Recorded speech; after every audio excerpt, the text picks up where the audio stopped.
found it. Hi, everyone. Mitch from PickDogs.com here with Chris. It is Friday, October 4th, 2024. 10-4-2-4. Here with your live show. We're live 7 days a week, 365 days a year. Jay, taking the day off. Slacking it. Costi just doesn't want to show up for the beating. Costi is the Capper's flu version of this show. It's like he shows up when he wants to, like, I hope Costi's here, Oh, he's not here. Oh, no. It's like, to me, it's like, you don't show up. It just means, you're not missed. You're kind of just moved to the side, Anyways, yeah, the Orioles still suck whether he shows up or not. Got swept. They still got swept. They still haven't won a playoff game in their last 10. Still only scored 1 run in 2 games. Cedric Mullins' solo shot. Maybe that's what we should call And of all people, it was Cedric Mullins. Yeah, it's called Costi. Cedric Mullins' solo shot. We should start calling him Cedric just for a bit. What in the hell's the jam session anyway? We got somewhat of a light card here today, though. Just 4 college football games. What'd you think of that? Now that the playoff games are settled, we've got Yankees and Royals. We've got Mets, Phillies. Got Dodgers, Padres, and the Tigers and Guardians. Guardians. Yeah, I don't think there's a bad series in the bunch. I think the NL is a lot more interesting than the AL is, but I'll give credit where it's due. The Mets just keep fighting. They won't go away, and they keep battling. That was a monster win for the Mets. I think you got to give it to them. Yeah, I'll give them that. I'll give them credit for that. They just keep finding ways to get it done. So, but you know what? Some teams just have it. And, we're starting to see it every year. There's at least one team that goes on like one of those runs. We'll have to see if one of the wild card upsets is going to be another one of those teams like the Mets, the Tigers, the Royals. Last year, I'd be most surprised if it was the Royals that went all the way. But I wouldn't. I think I'll actually be least surprised if it was the Royals, to be honest. To me, it's like I don't know the Yankees because you'd have to go through the Guardians. Yeah. So I think that would be the tough one for them. But we got a weird schedule of college football tomorrow. Of course, are you on tomorrow? Yeah. Yes. So who is it? I think it's just me, you, and Brian. And Jovan. Or me, you, and Jovan, maybe. It might just be the 3 of us. 3-man show. Yeah. I think so. Yeah. Yeah, definitely interesting card tomorrow. I've started to sort of go through it and pick through it. Yeah, I think that there's just a lot of. For one of these odd, wishy-washy cards, I just think I have a lot of strong plays again this week. Yeah, a lot of them. There's some that I'm kind of on the fence about that I still like, but it's like they're starting to shift towards the bottom of the ones that I like. So yeah. I've been going through them. I really like a lot of these games. I mean, what I always say, it's like throw a couple bucks one way or the other, throw some points in. It's like watching the national championship game to me. Yeah, exactly. How about that Falcons game last night against the Bucks, man? Oof. That was crazy. The Bucks, a lot of ass slapping on that David interception, and then you knew they were going to lose at that point. Yeah. I was like, I was on the wrong side of the face mask that ended up leading towards yeah, that's the pivotal NFL. point. I mean, that's the NFL. No, I know. The non-call is part of the game. In college too. No, I know. The non-call is part of the game. The Bucks had every chance. Yeah, no, they did, and that's what I'm saying. It was kind of like the turning point, or the point where I think I knew that they were done, because then it turned it around. The Falcons just felt like they were going to get into field goal range at the very least. And then when they won the coin toss in overtime, I had a feeling. So, but that's okay. one game counts the same. We dust ourselves off and move on. So 2-1 Royals. Game 2 of the series against the Orioles. For those of you checking in on the scoreboard. But yeah, only 4 games today. There's WNBA though too, right? WNBA and NHL. Let's do NHL. I didn't even put it in the thing, but let's do it. What's the game? 1:00 Eastern. Sabres and the Devils from Prague. Oh, I don't even have my penny here. Oh, wait. Yes, I do. Who's the home team? It's technically the Sabres. Well, technically, I'm on the Sabres. Yeah, as am I. I like the Sabres in that one. I just think, 2 teams that didn't do it. They didn't make a whole lot. I know the Devils improved their goaltending. They got Jacob Markstrom in the offseason, but the coaching changes on both sides is the difference for me. Those coaches, they changed. Lindy Ruff going back to Buffalo. He was the coach the last time the Buffalo Sabres made the playoffs in 2011. Costy's here. Yeah, 2-1 Royals. And it was 1-0 Royals. It was the first game.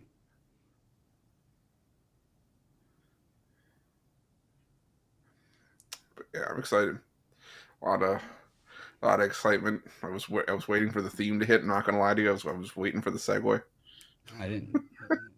Just not in the mood today. I'm crabby, okay, man. It's like you guys don't see the behind the scenes, but it's like I'm in the worst mood ever, man. It's like, I'm in just the worst mood, man. It's like it's bad.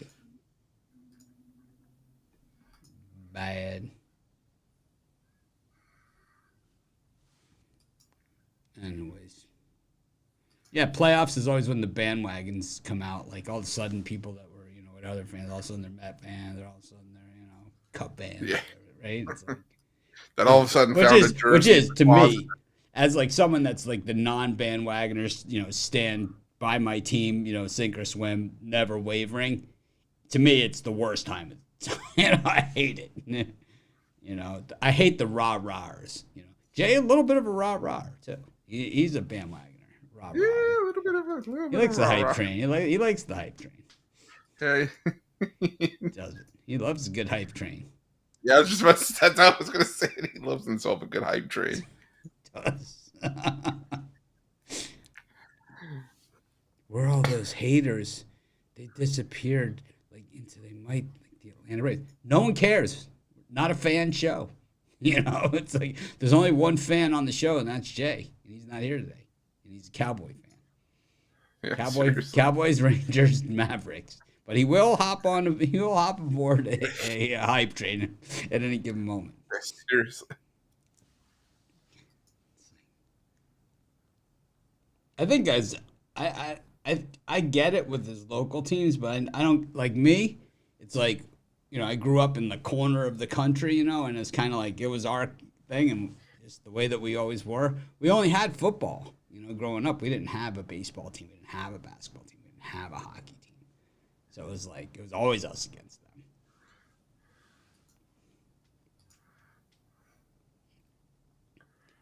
Yeah, Sabres, new coach, new flavor, new uniforms. Maybe. So there's no Phoenix this year. They've become the Utah Jazz. We're gonna have to. I think that's our bit for them, the Utah Jazz. But they're the Utah Hockey Club, at least for one season. And then what? They're gonna come up with a name. They might rebrand. Yeah, I don't know. Kind of like the way we do with our videos here, like with Jay's Jam Session, we did like a whole, case study, and then we took audience vote and did all that other stuff, and then named it the Jam Session. Or it was a 2-second phone call. I said, Jay's like, well, what should I call it? I don't know. How about Jam Session? Sounds good. It's kind of how we do it. Tigers, Royals, Philly, Dodgers. Tigers, Royals, Philly, Dodgers. Tigers, Royals, Philly, Dodgers. Tigers, Royals, Philly, Dodgers. Yeah. I don't know if I agree with any of those. Mets built different than what? Built different than what? Different from what? Mets built different. Different than what? They've been coming back all year, except for the games that they didn't come back. I'm sorry if we're gonna. I'm not even gonna get into it because we're gonna be here like the whole They time. got lucky. Where's Costi? Costi's got Capper's flu. More, it's called the Kimbrough. Costi's he's not here. He's out hanging. Costi was too busy. He said he sent us last night. He sent me the text. I'm too busy.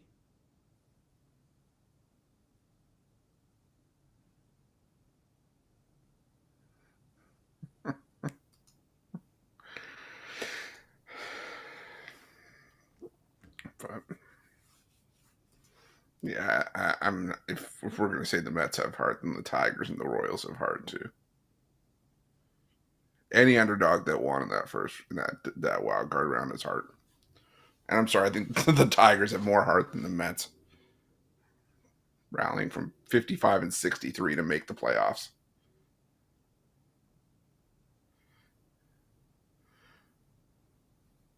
The Royals bouncing back from 106 loss season to make the playoffs.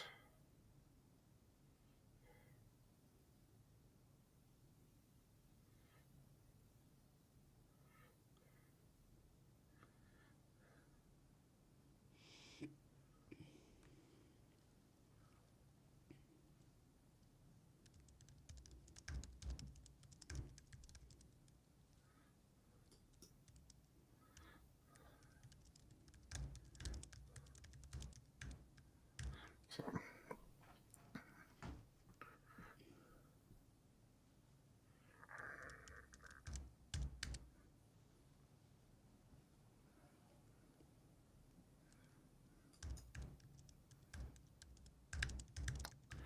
But we're in a new round, new opponents in the divisional round, so we'll see some familiar faces. Familiar faces. Not Costi's, because he won't show up after his team. Anyways, I don't have a graphic for it, but we got Kennesaw State taking on Jacksonville State. This is big time college football at its best. Jack State pure ass this season, while Kennesaw State pure ass as well. I mean, Kennesaw State losing to Tennessee Martin, not easy to do. Of course, first year at this level, but these type of schools are the later beneficiaries of the transfer portal. The guys that went to Kentucky, Alabama, stuff like that didn't get to play there. They'll be, they head for the exits and find places they can play, and they end up on other rosters, and then those rosters have players that leave, and it all goes full circle. Chris, what do you think of this one? All the way this one's at Kennesaw. I believe this is the first time I will ever see a game at No, did we see a Kennesaw game this season? No, I haven't seen it yet. Yeah, you haven't seen them. They hosted Louisiana. I don't. Does that bit translate from basketball to? Oh yeah, ULL. Okay. ULL. Yeah, this was the one game I really didn't want to go near because it's like Jacksonville State is so inconsistent. They're 1-3, but they're laying 16.5. Just like it's how bad Kennesaw is. I'm gonna go with the under here. Kennesaw, what are they averaging this season? They're averaging 12.2 points per game, second lowest scoring offense in the country. This is a Jacksonville State team that under Rich Rodriguez just likes to run some more. And I think this one's going to be a lower scoring one. 49, I think, is way too high. I don't even think this one hits 40, to be honest. So I'm going to go with the under. I'm looking at Kennesaw State to get off the snide here and to put one on the board. I think they're at least going to cover in this game. I think they're a somewhat live dog, not all that live, but somewhat live. I think I like them with the 16.5 a lot better than I like them on the money line. Everyone knows I love a big money line, but I mean, I ain't laying 16.5 points with Jack State. They're ass, man. No chance, man. They stink. I understand Kennesaw's got the 134 ranked offense. I get it. There's only 134 teams. I don't need Ruffalo to do the long division for me. But the thing is, Jack State is 126th in defense. So this is, if they're going to get a chance to operate in space, this is it. You know, at home, at night, everything's going. It's a perfect storm here for Kennesaw. I'm going with Kennesaw State. I'm going to take the points. I'm not even sure I'm going to need them. I like Kennesaw, and I also think that Jack State is a very popular pick out there because they've been, you know, because of the way that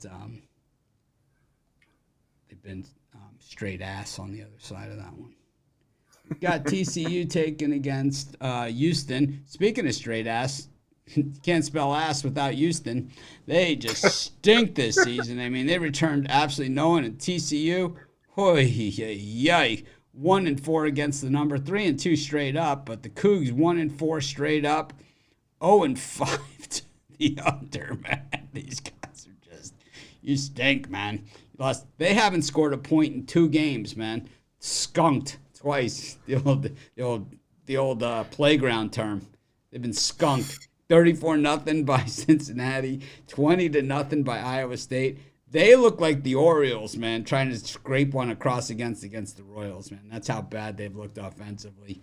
And you know, I don't know how much that changes here. TCU is so bad too, man. I guess under Sonny Dykes, they had the year that they made it to the championship, but outside of that, this team is a slop fest, man. I mean, they turn the ball over. It's like the only reason they ever recover fumbles is because they must just practice it all the time because their offense, all they do is put the ball on the carpet. I think this one stays under the total, Chris. I can't even take a side here. I mean, I hate them both. I think if it's anything, a lean to Houston maybe, but this is one of those ones forced to take a side, right? It's like, please don't force me to take a side because I don't want to root for either of these teams. I can't. It's like I might. Some people have even said like that I could possibly have a gambling issue, but the thing is, I can't even bet on this game. It's so bad. This game stinks. What do you think? Yeah, I'm trying to see if they have what TCU's team total is because it's just 34.5 or 33.5. They stink, man. Yeah, this one's. I never mind. Now, the more I look at it, the more it's like this one might actually be my least favorite because I don't even know if TCU is 128th in the nation fumbling the football. That means they turn the ball over the most outside of 6. There's only 6 teams that fumble more than they do. Yeah. Yeah. 118th in offensive penalties against. You stink, man. So it's like my concern with TCU is their defense because like even in a win they still gave up 27 to Kansas. They gave up 27 to Stanford. In a loss, they gave up 66 to SMU, 35 to UCF. They shut out LIU, so it's like you don't know which TCU team you're going to show up. I'll tell you the one that's going to show up, the one that puts the ball on the turf all night long. I mean, these guys stink. I mean, 118th in offensive penalties against and 128th in fumbles. You stink, man. You're terrible. I'll say it for Jay since he's not here. You ass.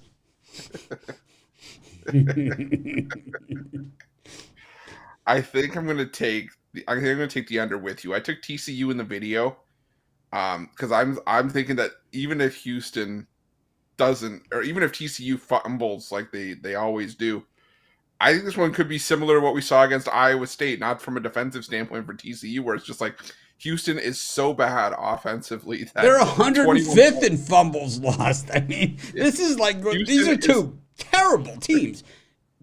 Houston is 108th in sacks against. That means they're not the most sacked team, but there's 26 other teams that get sacked more than they do. But let's just say they get sacked a lot, a real lot. When you're like up in that post triple digit rankings, that means maybe they escaped, maybe they rolled out of the pocket, maybe there was a penalty like a roughing the passer or something, or maybe, something that happened where, one sack didn't get counted, and that's why they're at 108th. They could easily be at 128th. I mean, they stink. I mean, they stink. 103rd in interceptions against, 105th in fumbles lost. You stink, man.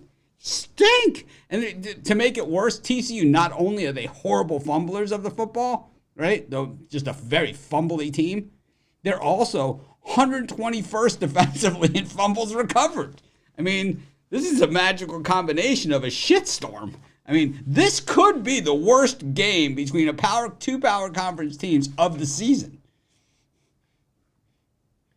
This takes if Purdue played against, well, they play Wisconsin this weekend, so I mean it's in that neighborhood, you know, it's in that vicinity of like two teams like that bad. Like, I mean, Wisconsin, I mean, please, right?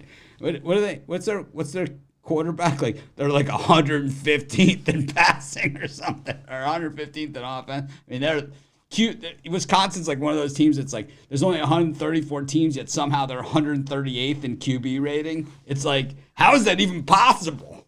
It's like there's only 134 teams. It's like they're 138th. This game stinks, man. I'm not betting this thing. Yeah, if I was now, the more you talk about it, the more I think the under is the play here. Even if it's a TCU blowout, I don't know if Houston's going to be able to score here. I might take Houston's team total under 11.5. Under 5. They're 101st. They're 101st in offensive penalties against, which means they're going to shoot themselves in the foot, even if they get into the red zone. Yeah. You know? I'm trying to see if there's the lowest I can get on one book is under 11.5 at plus 165. 7.5 offensive penalties against per game. Houston. Yeah. Yeah. What do I clearly not a Nick Saban coached outfit. You know, it's like, what? 7.5 offensive penalties against per game. Yeah. They over 70 yards of offensive penalties per game. You stink, man. You stink. The only one I'm getting team totals on is one book, and I'll take the under 11.5 for Houston, plus 165. Houston averages 10.4 points per game. They're 133rd in the nation out of 134 teams. The average in college football this year for points scored is 26.8. Houston averages 10.4. They're not even in the area code of being mundane. It's like, you stink, man. It's like, you stink. They're terrible, man. They average 1.8 points for the second quarter this season. 1.8 points for the second quarter. In the second quarter, points scored, which is usually a higher scoring quarter than the first quarter. Because like the first quarter, it's kind of like that feeling out process, right? But not for the Cougs. 133rd. The third quarter, 2.4 points per third quarter and 2.8 points per fourth quarter. You stink, man. You stink. I mean, seriously, man. What are they doing? It's not like they don't have a boatload of money. I mean, they're sponsored, Tillman Fertitta, right? How much money do you need to put a team together? Yeah. You stink, man.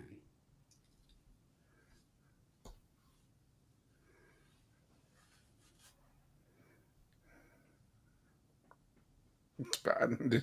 I'm sitting here thinking, is there a worse power conference matchup that could happen, and nothing that's coming to me? I don't see it, man. I don't see it happening. I mean, even Wake Forest, UNC, at least they can move the football. Yeah. I don't even understand it. It's one of those things. I just don't even understand the concept.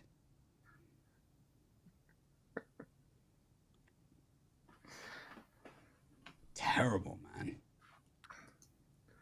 I don't get how you can even sell tickets to this thing with a good conscience. I feel cheated. There we go. Next This up, one's good. let's go to Vegas.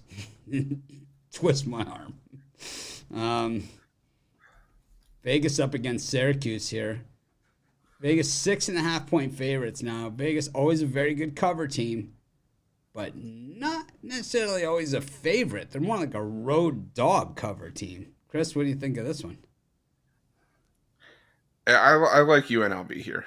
I get where you're coming from, that you like them more at getting points in the underdog role, but I think that's just sort of what happens. UNLV, has started to play really well. They're 14-4 against the spread since the start of last year, but for me, Syracuse feels a little bit public doggy because I think everybody's trying to, jump on the other side after seeing how much UNLV beat the crap out of Fresno State. Kyle McCord's been solid for Syracuse, but he also has 4 picks in his last 2 games against Holy Cross and Stanford. He's been lighting it up from a yardage perspective. I think he has like 350 plus in all of his games this season, but it's an underrated UNLV defense. They're one of the best teams in the country in terms of interceptions. In terms of interceptions forced. I think McCord makes a costly throw here, and I think UNLV wins this one by a touchdown. So I'll lay it with UNLV. I like the over 56.5. I like Syracuse here. I think the public just enamored with the 4-0 Rebs, and I think getting this many points with Syracuse is just too much to pass up. I don't know if Syracuse wins the game, but they certainly are going to cover here. They can't run the ball that effectively.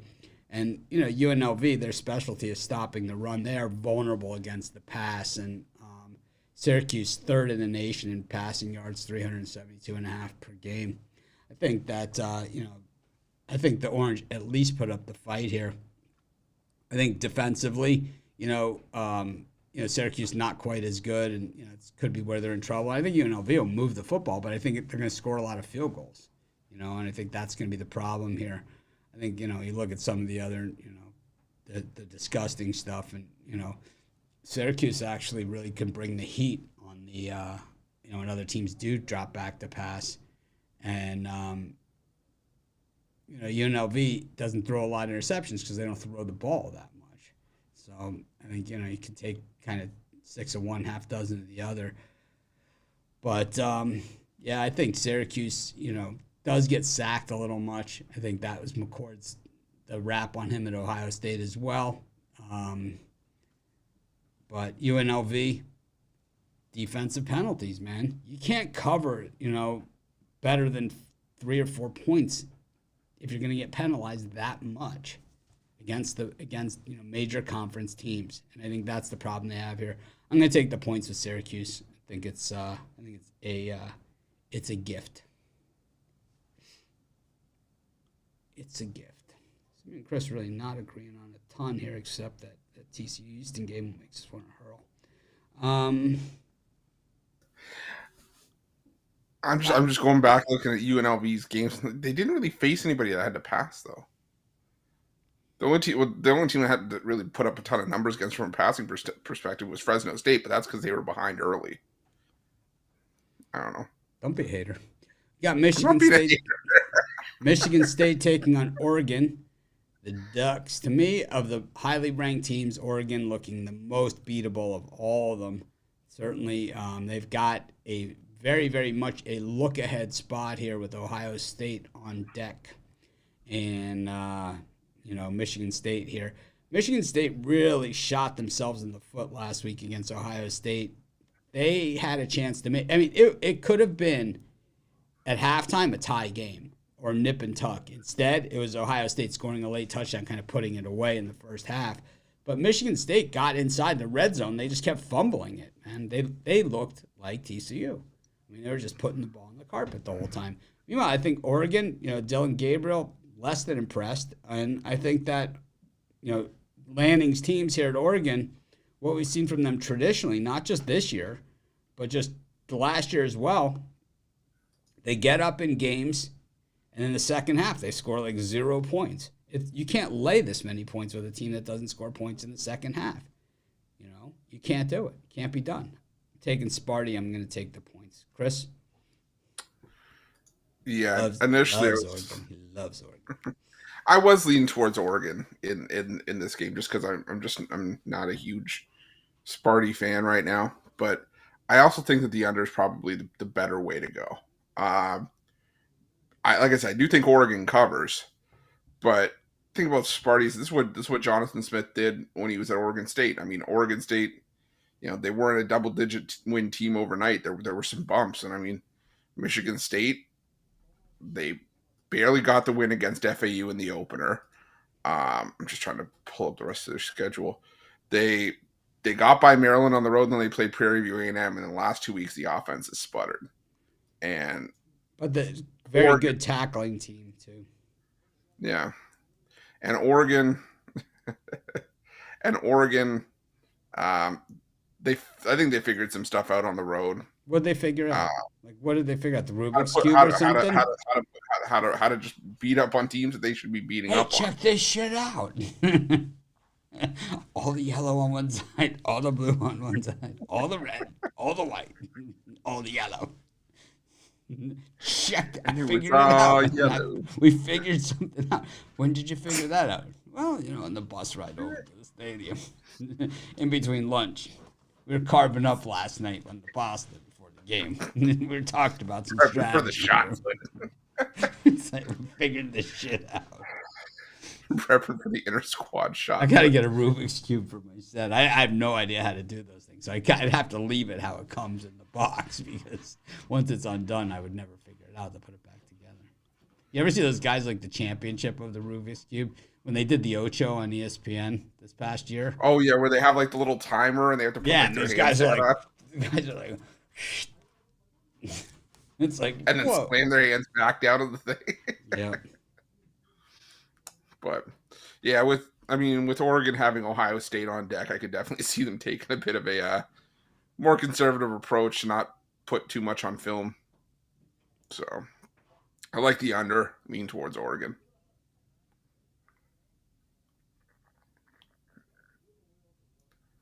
That one.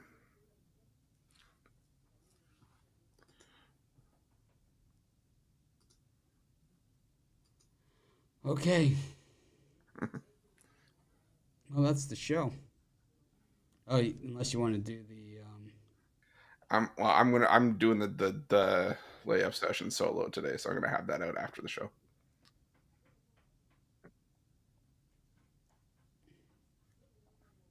Oh, you're doing it by yourself? Yeah, it's just me today. Wow, where's Jay? You don't want to do it. Where's the jam session?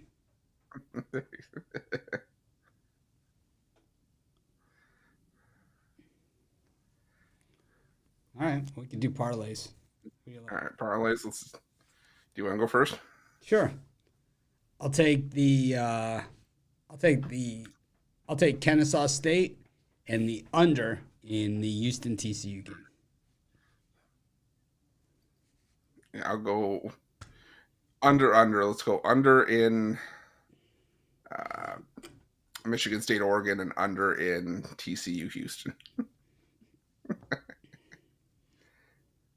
All right. Well, thanks everyone for joining us. Make it a winning day. We appreciate all of you. More than you know.